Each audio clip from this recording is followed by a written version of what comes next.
पवन सिंह और खेसारी लाल यादव के बीच album industry में बहुत ही कंपटीशन की होड़ लग गई है। आप सोच रहे हैं कि एल्बम इंडस्ट्री क्यों कह रहे हैं, फिल्म नहीं चल रहा है तो एल्बम इंडस्ट्री न कहें जी। हम आपको बता दें कि हर अगला दिन एक एल्बम आ जा रहा है, वो पवन सिंह का हो चाहे खेसारी लाल यादव का हो।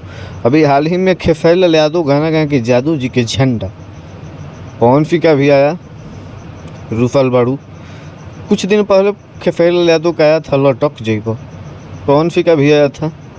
ऐसे करके खेसारी लाल यादव और पवन सिंह दोनों लोग एल्बम पर लगातार ध्यान दे रहे हैं। भाई एल्बम पर ध्यान देने के बाद ऐसा रीज़न है क्योंकि फिल्म तो चल रहा है नहीं, तो एल्बम में से पैसा कमाना है ना जी, इसीलिए एल्बम पर एकदम ज़बरदस्त लोग ध्यान दिए हैं।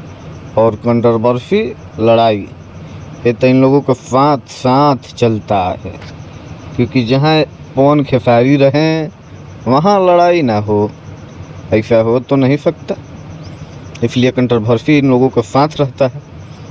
तो बनता है पवन वर्सेस खेसारी।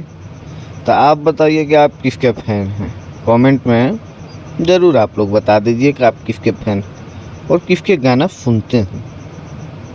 हम आपसे ही कहेंगे कि पवन सिंह और खेसारी लाल यादव का हर प्रतिदिन गाना आ रहा है, आप लोग यूट्यूब पर जाकर सुनिए, यूट्यूब पर बने रहिए। तमाम कंपनी से आ रहा है, अभी DRF से पवन सिंह का गाना आया है और खेसारी लाल यादव के बोका म्यूजिक से आया है। तो आप लोग जाकर सुनिए, बहुत सारा अभी लगातार पवन सिंह का भी गाना आने वाला है और खेसारी लाल यादव का भी गाना आने वाला है। तब तक के लिए चैनलवा को सब्सक्राइब कर दीजिए, वीडियो को लाइक कर दीजिए, कमेंट करके बता दीजिए किसका फ़ैन है।